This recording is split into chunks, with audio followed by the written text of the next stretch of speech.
ನಮಸ್ತೆ ಎಲ್ಲರಿಗೂ welcome back to my channel. ಇವತ್ತಿನ ರೀಡಿಂಗ್ ಮೋಸ್ಟ್ಲಿ ಆಸ್ಕ್ಡ್ ಕ್ವೆಶನ್ಸ್ ಆಗಿರುತ್ತೆ.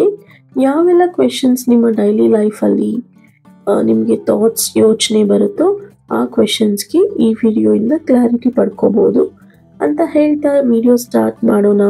ಯಾರಿಗೆಲ್ಲ ಪರ್ಸ್ನಲ್ ರೀಡಿಂಗ್ಸಲ್ಲಿ ಇಂಟ್ರೆಸ್ಟ್ ಇದ್ದರೆ ಬಯೋಲ್ಲಿ ಮೆನ್ಷನ್ ಆಗಿರೋ ವಾಟ್ಸಪ್ ನಂಬರ್ಗೆ ಮೆಸೇಜ್ ಮಾಡಿ ಕೇಳಿ. ಯಾವುದೇ ರೀತಿ ಸದ್ಯಕ್ಕೆ ಚಾರ್ಜಸ್ ಇರೋದಿಲ್ಲ ಅಂತ ಹೇಳ್ತಾ ಲೆಟ್ಸ್ ಸ್ಟಾರ್ಟ್.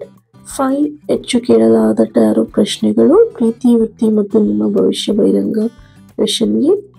ಫಸ್ಟ್ ಕ್ವೆಶನ್ ಏನಿದೆ ಅಂತ ನೋಡೋಣ. ಸೊ ನಾನು ಇಲ್ಲಿ 2 ಕಾರ್ಡ್ಸ್ ರೀಡ್ ಮಾಡ್ತಾ ಇದ್ದೀನಿ. ಫಸ್ಟು ಎಸ್ ಆರ್ ನೋ, ಆಮೇಲೆ ಅದ್ರ ಜೊತೆ ಯೂನಿವರ್ಸ್ ಮೆಸೇಜ್. ಫಸ್ಟ್ ಕ್ವೆಶನ್ ಏನಿದೆ, ಮುಂದಿನ 3 ತಿಂಗಳುಗಳಲ್ಲಿ ನೀವು ಜಾಬ್ ಪ್ರಮೋಷನ್ ಪಡಿತೀರಾ? ಎಸ್ ಅಥವಾ no? Tarot reading. Let me shuffle. ಯಾರೆಲ್ಲ ತಮ್ಮ ಕೆಲಸದ ಪ್ರಮೋಷನ್ಸ್ಗೆ ವೇಟ್ ಮಾಡ್ತಿದ್ದೀರಾ, ಇನ್ ನೆಕ್ಸ್ಟ್ 3 months ನೀವು ಅಂದ್ಕೊಂಡಿರೋ ಪ್ರಮೋಷನ್ಸ್ ಸಿಗುತ್ತಾ ಇಲ್ವಾ? ಎಸ್ ಆರ್ ನೋ ನೋಡೋಣ. It's yes card. Yes card ಬಂದಿದೆ. ನಿಮಗೆ ನಿಮ್ಮ ಹಾರ್ಡ್ ವರ್ಕ್ಗೆ ಆನ್ಸರ್ ಸಿಗ್ತಾ ಇದೆ. ಅದ್ರ ಜೊತೆಗೆ ಯೂನಿವರ್ಸ್ ಮೆಸೇಜ್ ಕೂಡ ಏನಿದೆ ಅಂತ ನೋಡೋಣ. ಏನು ರಿಸಲ್ಟ್ ಬರುತ್ತೆ ಅಂತ ನೋಡೋಣ. ಓಕೆ, ನಿಮ್ಮ ಪಾಸ್ಟ್ ಹಾರ್ಡ್ ವರ್ಕ್ಗೆ ಏನು ಆನ್ಸರ್ ಸಿಗ್ತಾ ಇದೆ ಅಂತ ನೋಡೋಣ. ಓಕೆ, ಯೂನಿವರ್ಸ್ ಮೆಸೇಜ್ ಕೂಡ ನಿಮಗೆ ಅದ್ಭುತವಾಗಿ ಬಂದಿದೆ. ನಿಮ್ಮ ಪಾಸ್ಟ್ ಹಾರ್ಡ್ ವರ್ಕ್ಗೆ ಗುಡ್ ಬೈ ಹೇಳಿ. ಇವಾಗ ನಿಮ್ಮ ಹ್ಯಾಪಿನೆಸ್ ರೀಲೋಡ್ ಆಗಿದೆ. ಎಂಜಾಯ್ ಮಾಡಿ. ನಿಮ್ಮ ಕಷ್ಟ ಎಲ್ಲ ಕಳೆದು ಹೋಗುತ್ತೆ ಅಂತ ಬರ್ತಿದೆ. ಕಂಗ್ರ್ಯಾಟ್ಸ್ ಇನ್ ಅಡ್ವಾನ್ಸ್ ಅಂತ ಹೇಳ್ತಾ ಇದ್ದೀನಿ. ಸೊ ನಿಮಗೆ ಪ್ರಮೋಷನ್ ಸಿಗ್ತಾ ಇದೆ. ಸೊ ನಿಮ್ಮ ಫ್ಯೂಚರ್ ತುಂಬ ಚೆನ್ನಾಗಿರುತ್ತೆ. ನಿಮ್ಮ ಕರಿಯರ್ ಗ್ರೋತ್ ಚೆನ್ನಾಗಿದೆ ಅಂತ ಹೇಳ್ತಾ ಸೊ ನೆಕ್ಸ್ಟ್ ಕ್ವೆಶನ್ಗೆ ಹೋಗೋಣ. ಸೆಕೆಂಡ್ ಕ್ವೆಶನ್, ಈ ವರ್ಷ ನೀವು ಬಯಸಿದ ಕೆಲಸ ಸಿಗುತ್ತದೆಯೇ?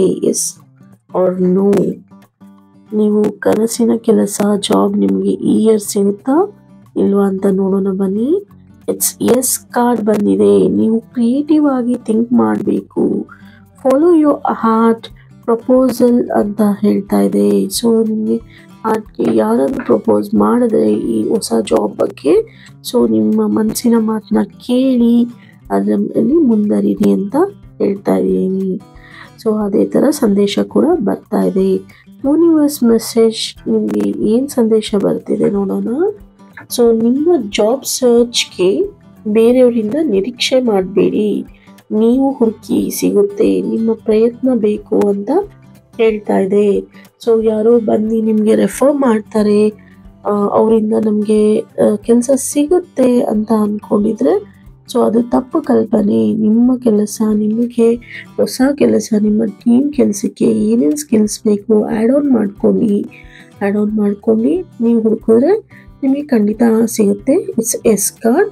ಸೊ ಥರ್ಡ್ ಕ್ವೆಶನ್ ಏನಿದೆ ನೋಡೋಣ. ನಿಮ್ಮ ಸಂಗಾತಿ ನಿಜವಾಗಿಯೂ ನಿಮಗಾಗಿ ಇದ್ದಾರಾ ಅಥವಾ ನಿಮ್ಮ ಸಂತೋಷಕ್ಕಾಗಿಯೇ ಮಾತ್ರನಾ? ಎಸ್ ಆರ್ ನೋ ಅಂತ ನೋಡೋಣ. ಸೊ ಇಲ್ಲಿ ನಿಮ್ಮ ಪಾರ್ಟ್ನರ್, ನಿಮ್ಮ ಪ್ರೀತಿಯ ಪರ್ಸನ್ ನಿಮ್ಮ ಜೊತೆಯಲ್ಲಿ ಸಂತೋಷದಲ್ಲಿ ಮಾತ್ರ ಇರ್ತಾರಾ ಇಲ್ಲ ನಿಮ್ಮ ಕಷ್ಟದಲ್ಲೂ ಕೈ ಜೋಡಿಸ್ತಾರಾ ಅಂತ ಚೆಕ್ ಮಾಡೋಣ. Let's pick the card. So shuffle ಮಾಡ್ತಾ ಇದ್ದೀನಿ. ಓಕೆ, ಎಸ್ ಆರ್ ನೋಗೆ ಇದು ಎಸ್.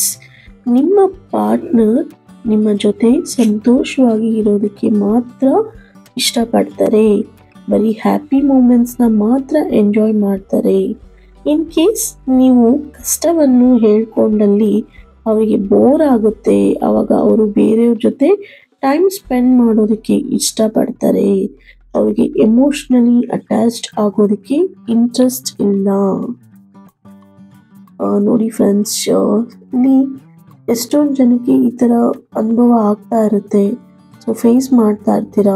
ಸೊ ಇದರಿಂದ ನೀವು ಆಚೆ ಬರಬೇಕು. ಈ ಚಾಲೆಂಜಸ್ನ ನೀವು ಮೂವ್ ಆನ್ ಆಗಬೇಕು ಅಂತ ಹೇಳ್ತಾ ಯೂನಿವರ್ಸ್ ಮೆಸೇಜ್ ಏನಿದೆ ನೋಡಿ. ಸ್ಟಾಪ್ ಪುಷಿಂಗ್ ಅಂತ ಇದೆ.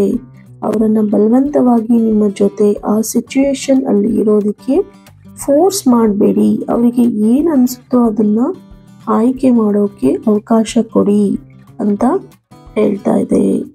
ಸೊ ಯಾರಿಗೆಲ್ಲ ಈ ಕ್ವೆಶನ್ ನಿಮ್ಮ ಮೈಂಡಲ್ಲಿ ಇದ್ದರೆ ದಯವಿಟ್ಟು ಇನ್ನೊಂದ್ಸಲ ಯೋಚನೆ ಮಾಡಿ. ಸೊ ರೀಕಾಲ್ ಮಾಡ್ಕೊಳ್ಳಿ ನಿಮ್ಮ ಪಾರ್ಟ್ನರ್ ಬಗ್ಗೆ. ಸೊ ಆ ಥರ ಪಾರ್ಟ್ನರ್ ಇದ್ದರೆ ಸೊ ನೀವು ಓಪನ್ ಮೈಂಡೆಡ್ ಆಗಿ ಅವ್ರ ಹತ್ರ ಡಿಸ್ಕಸ್ ಮಾಡಿ ನಿಮ್ಗೆ ಏನು ಅನ್ನಿಸ್ತಿದೆ ಅಂತ. ಅವರು ಬರೀ ನಿಮ್ಮ ಸಂತೋಷಕ್ಕೆ ಮಾತ್ರ ಇರೋದಾದರೆ ನಿಮ್ಮ ಪ್ರೀತಿಗೆ ಅರ್ಹರೇ ಅಲ್ಲ ಅಂತ ನಾನು ಹೇಳ್ತಿದ್ದೀನಿ. ಸೊ ಯೋಚನೆ ಮಾಡಿ. ಎಲ್ಲರಿಗೂ ಪ್ರೀತಿ ಅಂದರೆ ಬರೀ ಸಂತೋಷ ಮಾತ್ರ ಅಲ್ಲ, ಕಷ್ಟದಲ್ಲೂ ಜೊತೆಯಾಗಿ ನಿಲ್ಲೋರೇನೆ ಪ್ರೀತಿ ಪಾತ್ರರು ಅಂತ ಹೇಳ್ತಾ ನೀವು ನೆಕ್ಸ್ಟ್ ಕ್ವೆಶನ್ನ ನೋಡೋಣ. ಸೊ ನೆಕ್ಸ್ಟ್ ಕ್ವೆಶನ್ ಏನಾಗಿರುತ್ತೆ ಅಂದರೆ, ನಿಮ್ಮ ಪ್ರೆಸೆಂಟ್ ಸಂಗಾತಿಯನ್ನು ನೀವು ಮದುವೆ ಆಗುತ್ತೀರಾ? ಸೊ ನೀವು ಪ್ರೆಸೆಂಟ್ ಪಾರ್ಟ್ನರ್ ಯಾರಿದ್ದಾರೆ, ಇಷ್ಟಪಡೋ ಪರ್ಸನ್ ಜೊತೆ ಮದುವೆ ಆಗ್ತೀರಾ? ನಿಮ್ಮ ರಿಲೇಶನ್ಶಿಪ್ ಲಾಂಗ್ ಟರ್ಮ್ದ ಅಂತ ಚೆಕ್ ಮಾಡೋಣ. ಆನ್ಸರ್ ಏನು ಬರ್ತಾ ಇದೆ ನೋಡೋಣ. ಓಕೆ, ಎಸ್ಸು ಅಲ್ಲ, ನೋನು ಅಲ್ಲ, ಇಟ್ಸ್ ಮೇಬಿ ಬಂದಿದೆ. ಅದರ ಅರ್ಥ ಬರ್ತಿದೆ ಅಂದರೆ ಆಗ್ತೀರಾ, ಇಲ್ಲ ಅಂದರೆ ಹಾಗೆ ಇರ್ತೀರಾ. ಆದರೂ ಆಗ್ತೀರಾ, ಆಗದೇನೂ ಇರ್ತೀರಾ. ಅವರ ಆಗದೆ ಇದ್ದರೆ ಅವರ ನೆನಪಲ್ಲೇ ಅಂತ ಇರ್ತೀರಾ. ಅಕಸ್ಮಾತ್ ನೀವು ಈ ಕ್ಷಣದಲ್ಲಿ ಮದುವೆ ಬಗ್ಗೆ ಮಾತಾಡಬೇಕು ಅಂದರೆ it's not A right time ಅಂತ ಹೇಳ್ತೀನಿ. ಸ್ವಲ್ಪ ಟೈಮ್ ಕೊಡಿ. ಸ್ಯಾಕ್ರಿಫೈಸ್ ಮಾಡೋ ದಿನ ಬಂದರೆ, ಸ್ಯಾಕ್ರಿಫೈಸ್ ಮಾಡೋ ದಿನ ಬಂದರೆ ರೆಡಿಯಾಗಿ. ಸೊ ಏನಕ್ಕಂದರೆ ನಾನು ಲಾಸ್ಟ್ ಕ್ವೆಶನ್ ಹೇಳ್ದಂಗೆ ಆ ಥರ ಪಾರ್ಟ್ನರ್ ಸಿಕ್ಕಿದ್ರೆ so you have to hold on. ಈ ನಿಮ್ಮ ಕ್ವೆಶನ್ನ ಮದುವೆ ಆಗೋದನ್ನ ಹೋಲ್ಡ್ ಆನ್ ಮಾಡಬೇಕಾಗುತ್ತೆ. ಅರ್ಥ ಮಾಡ್ಕೊಂಡು ನೀವು ಮುಂದೆ ಹೆಜ್ಜೆ ಇಡಿ. ಸೊ ಯೂನಿವರ್ಸ್ ಮೆಸೇಜ್ ಏನು ಹೇಳ್ತಾ ಇದೆ, ಯೂನಿವರ್ಸ್ ಮೆಸೇಜ್ ಕೂಡ ಲೆಟ್ ಯುವರ್ ಫೀಲಿಂಗ್ಸ್ ಔಟ್ ಅಂತ ಹೇಳ್ತಾ ಇದೆ. ಈ ವಿಚಾರವನ್ನು ನಿಮಗೆ ಭಯ ಪಡ್ಕೋಬೇಡಿ. ಏನು ಬೇಕಾಗುತ್ತೋ ಆಗಲಿ ಬಿಡಿ ಅಂತ ಬಿಡಿ. ದೇವರು ಬರೆದಿರೋ ಥರನೇ ಆಗೋದು ಜೀವನದಲ್ಲಿ. Let time heal the situation ಅಂತ ಹೇಳ್ದ ನೆಕ್ಸ್ಟ್ ಕ್ವೆಶನ್ ಏನಂತ ನೋಡೋಣ. ಸೊ ಟೈಮ್ ಕೊಡಿ. ಸೊ ಟೈಮ್ ದೇವರು ಅವ್ರ ಕೆಲಸ ಮಾಡೋದಕ್ಕೆ ಸ್ವಲ್ಪ ಸಮಯ ಕೊಡಿ ಅಂತ ಹೇಳ್ತಾ ನೆಕ್ಸ್ಟ್ ಕ್ವೆಶನ್ ಏನಿದೆ ಅಂತ ನೋಡೋಣ. ಸೊ ನೆಕ್ಸ್ಟ್ ಲಾಸ್ಟ್ ಕ್ವೆಶನ್ ಏನು ಬರ್ತಿದೆ, ಸೊ ಏನು ಕ್ವೆಶನ್ ಅಂತ ನೋಡೋಣ. ಈ ವರ್ಷ ನಿಮಗೆ ಪ್ರಗತಿಯಾಗಲಿದೆಯೇ ಆರ್ಥಿಕ ಯಶಸ್ವಿಗಾಗಿ? ಸೊ ಯಾರಾದರೂ ಫೈನಾನ್ಷಿಯಲಿ ಸ್ಟೇಬಲ್ ಇಲ್ಲ ಅನ್ನೋರು ಫೈನಾನ್ಷಿಯಲ್ ಸ್ಟೇಟಸ್ ಚೇಂಜ್ ಆಗುತ್ತಾ ಅನ್ನೋ ಕ್ವೆಶನ್ಗೆ ಎಸ್ ಆರ್ ನೋ ಏನಿದೆ ನೋಡಿ. So it's may be again. Answer may be ಬಂದಿದೆ. ಆಗದೇನೂ ಇರ್ಬೋದು ಅಂತ ಬರ್ತಾ ಇದೆ. ಆಗುತ್ತೆ, ಇಲ್ಲ ಆಗದೇನೂ ಇರ್ಬೋದು. ಪ್ಲ್ಯಾನ್ ಮಾಡಬೇಕು, ಫೋಕಸ್ ಮಾಡಿ. ಫೈನಾನ್ಷಿಯಲ್ ಗ್ರೋತ್ಗೆ ಯಾವಾಗಲೂ ಪ್ಲ್ಯಾನಿಂಗ್ ಅಗತ್ಯ ಇದೆ ಅಂತ ಹೇಳ್ತಾ ನೆಕ್ಸ್ಟ್ ಯೂನಿವರ್ಸ್ ಮೆಸೇಜ್ ಏನು ಬರ್ತಿದೆ ಅಂತ ನೋಡೋಣ.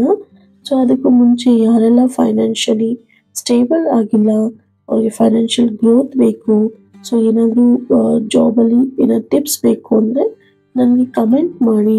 ಸೊ ಹೋಮ್ ರೆಮಿಡೀಸ್ ನಾನು ಹೇಳ್ತೀನಿ, ಇಲ್ಲ ಸ್ವಿಚ್ ವರ್ಡ್ಸ್ ಕೂಡ ನಿಮಗೆ ತಿಳಿಸ್ಕೊಡ್ತೀನಿ. ಯಾವುದೇ ರೀತಿ ಚಾರ್ಜಸ್ ಇರೋದಿಲ್ಲ. ಸೊ ಕಮೆಂಟ್ ಮಾಡಿ ನನಗೆ ತಿಳಿಸಿ, ಇಲ್ಲಾಂದರೆ ವಾಟ್ಸಪ್ ನಂಬರ್ಗೆ ನೀವು ನಿಮ್ಮ ಕ್ವೆಶನ್ನ ನೀವು ಕಳಿಸ್ಬೋದು ಅಂತ ಹೇಳ್ತಾ ಯೂನಿವರ್ಸ್ ಮೆಸೇಜ್ ಏನಿದೆ ನೋಡೋಣ. ಫೋಕಸ್ ಮಾಡಿ. ನಿಮ್ಮ ಫೈನಾನ್ಷಿಯಲ್ ಸ್ಟೇಟಸ್ ಚೇಂಜ್ ಆಗೋದಕ್ಕೆ ನಿಮ್ಮ ಥಾಟ್ಸ್ ಪ್ರಾಸೆಸ್ನ ರೀಸ್ಟಾರ್ಟ್ ಮಾಡಿ. ಫ್ರೆಶ್ ಆಗಿ ಥಿಂಕ್ ಮಾಡಿ. ಒಳ್ಳೆ ಲೈಫ್ ನಿಮ್ಮದಾಗಿದೆ ಅಂತ ಹೇಳ್ತಾ ಇದ್ದೀನಿ. ಸೊ ಇಲ್ಲಿ ನೋಡಿ, ನಿಮ್ಮ ಫೈನಾನ್ಷಿಯಲ್ ಸ್ಟೇಟಸ್ ಚೇಂಜ್ ಆಗಬೇಕು ಅಂದರೆ ನೀವು ಯಾವ ರೀತಿ ಥಿಂಕ್ ಮಾಡ್ತಾ ಇದ್ದೀರಾ ಅದನ್ನು ಬದಲಾಯಿಸ್ಕೋಬೇಕು. ಸೊ ನೀವು ಬೇರೆ ಥರನೇ ಫ್ರೆಶ್ ಆಗಿ ಸ್ಟಾರ್ಟ್ ಮಾಡಬೇಕು. ಸೊ ನಿಮ್ಮ ಥಾಟ್ ಪ್ರಾಸೆಸ್ನ ಯಾವ ಥರ ಪ್ಲ್ಯಾನಿಂಗ್ ಮಾಡಬೇಕು, ಯಾವ ಥರ ಪ್ಲ್ಯಾನಿಂಗ್ ಮಾಡಿದ್ರೆ ನಾನು ಫೈನಾನ್ಷಿಯಲಿ ಸ್ಟ್ರಾಂಗ್ ಆಗ್ತೀನಿ, ಸ್ಟೆಬಿಲಿಟಿ ಬರುತ್ತೆ ಈ ವರ್ಷ ಅಂತ ಆಗಿರುತ್ತೆ. ಸೊ ಈ ವಿಡಿಯೋ ಇಷ್ಟ ಆದಲ್ಲಿ ದಯವಿಟ್ಟು ಲೈಕ್ ಮಾಡಿ, ಕಮೆಂಟ್ ಮಾಡಿ, ನಿಮ್ಮ ಫೀಡ್ಬ್ಯಾಕ್ನ ನನಗೆ ತಿಳಿಸಿ. ಸೊ ಹೆಚ್ಚು ಈ ಥರ ವಿಡಿಯೋಸ್ ಕಂಟೆಂಟ್ಸ್ ಬೇಕು ಅಂದರೆ ನನಗೆ ಹೇಳಿ ಅಂತ ಹೇಳ್ತಾ ಈ ವಿಡಿಯೋನ ಇಲ್ಲಿಗೆ ಎಂಡ್ ಮಾಡ್ತಾ ಇದ್ದೀನಿ. Thank you for watching.